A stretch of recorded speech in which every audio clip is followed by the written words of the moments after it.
Hi everyone, it's Cora.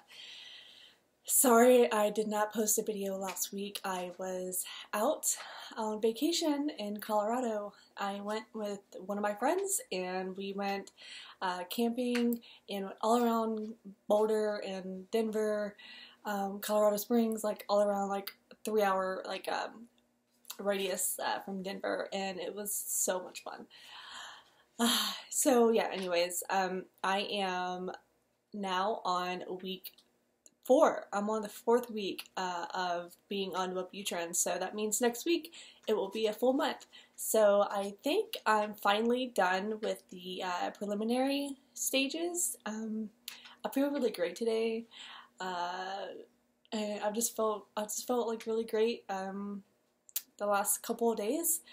But today I just feel really great, and I can finally look at myself and actually see myself again. That might sound weird to some of you guys, but if you understand what I'm going through, then you understand what I mean. So I'm finally just able to just be happy with myself, and that's great. I'm really happy about that. I can say that if you are looking to take Wellbutrin, or you're currently on it, or you just started, just make sure you take it the same time every day. I mean, I guess not exactly the same time, but make sure you take it the same time period, like in the morning and afternoon, after lunch or whatever. Just make sure you don't skip a dose, because I actually skipped almost 2 days. When I got back from Colorado, I slept for like 15 hours or something, and I woke up at 4 the next day, and I ended up not taking my medicine until the next day, and like it was like 6 or 7 at night the next day, and that night was the first night since being on Wellbutrin that I've actually cried myself to sleep. And I was having a fine day, like everything was normal. I was kind of down, but yeah, I went to bed, and I went to bed fine, but all of a sudden I just started crying, and cried for a good, I don't know, 30 minutes or so.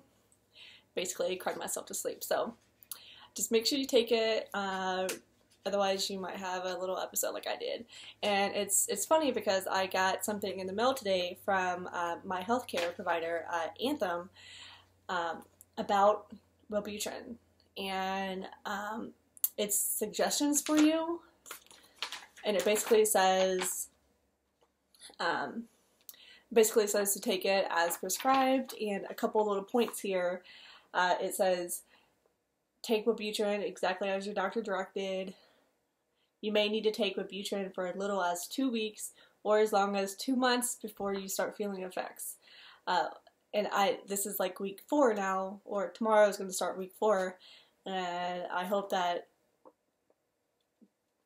I continue to feel good. Keep taking Wellbutrin even when you start to feel better.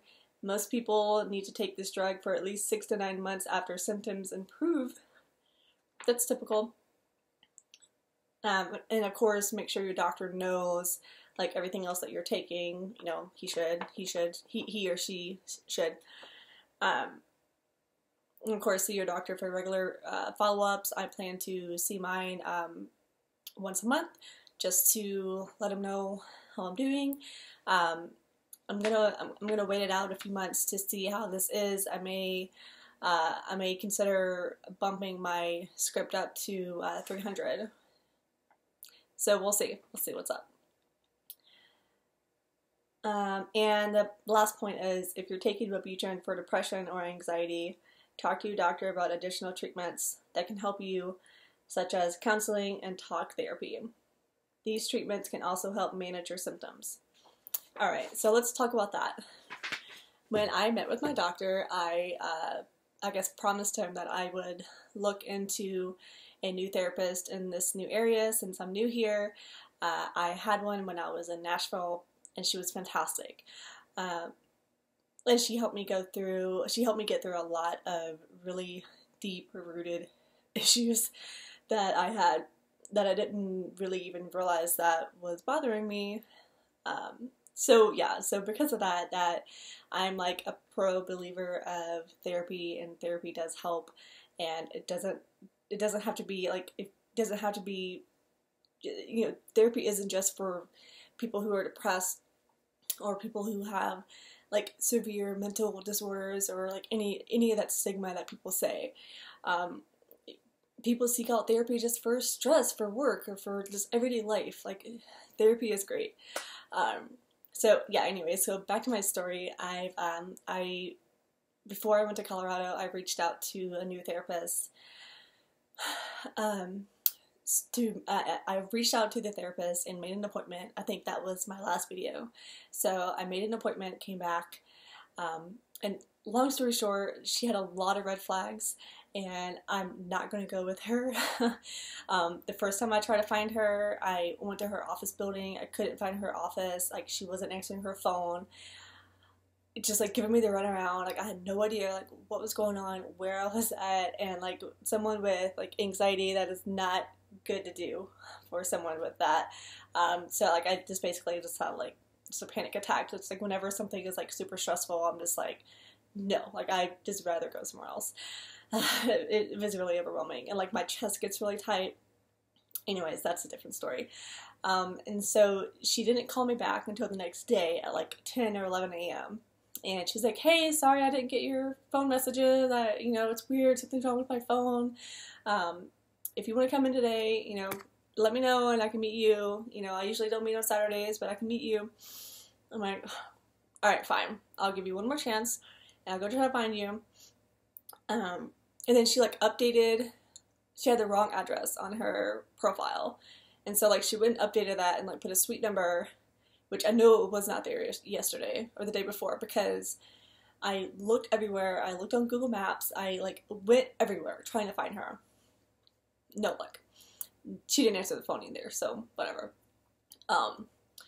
And so Saturday I went driving around trying to find her, and like she knows that the day before I had trouble finding her, so like she should be aware that, you know, if she doesn't see me at the time, then I'm probably lost, so probably answer your phone. Well, anyways, I couldn't find her place, her new address. It actually took me to a park. So I'm like, okay, well, she said it's a mile down the road, so going a mile down the road, couldn't find her, and I'm like, I don't know. I called her 3 times, left her 2 voice messages. She didn't call me back until 45 minutes after the appointment. It was like, I didn't answer because I was already so done with the situation. Like, I'm not, like, I'll just go somewhere else. She left a voicemail and said, oh, I'm a mile down the road, like behind a Trader Joe's or something. Like, I don't know. I didn't even really like listen to the whole voicemail because I was so just done with the situation at that point. So a moral of the story is, 1, don't be afraid to reach out. 2, if you need a therapist, there's lots of resources online. You can find a therapist. I recommend you, if you have health insurance, I recommend you use your healthcare provider's website or call them or something and try to get a network of therapists or psychiatrists in your area, and do some research on them and like see what their strengths are to see if you're even going to match up before you call them for a consultation.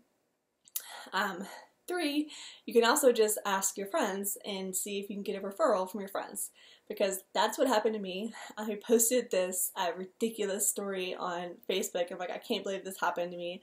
Of course it would, you know, all these red flags. And one of my friends actually posted her therapist on my post. It was like, hey, you should try so-and-so, like she's really great. And I like looked at her site and like it's like basically a perfect match for me. So, I mean, I've always been a believer in, you know, I don't know, things happen for a reason, and I had to go through this experience with this lady on all these red flags to get to this new therapist. So I'm happy for that, and I reached out to that therapist, and hopefully we'll get an appointment soon. Alright, well, that's it. I just wanted to give you all a little update on how it's going with Wellbutrin. Oh, I can also give you an update that my insomnia has gone down a little bit, so that's great. It may be because I'm like super tired from Colorado, but I have noticed that I'm not staying up until like 2 in the morning, and like my crazy nightmares, not crazy nightmares, but like really lucid nightmares, those are kind of gone away, but you know, there's nothing for me to like stress about or worry about or anything like that.